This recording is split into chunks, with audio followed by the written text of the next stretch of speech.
You can't make this up. President Donald Trump has just delivered a stunning blow to America's public media.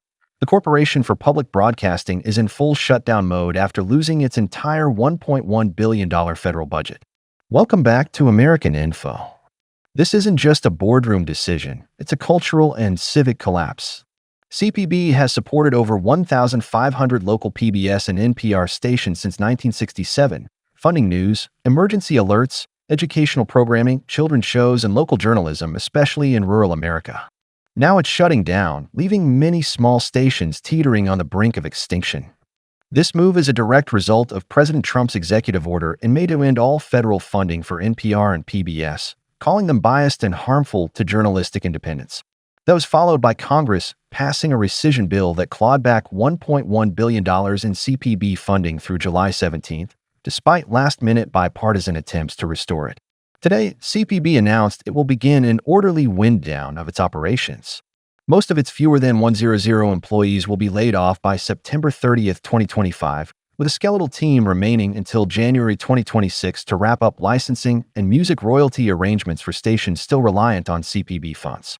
This isn't ideological, it's catastrophic.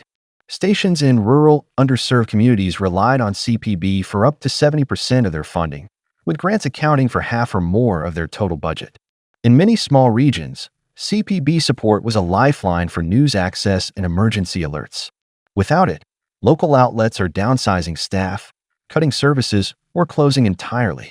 In essence, President Trump has wiped out nearly 6 decades of public radio and television infrastructure overnight.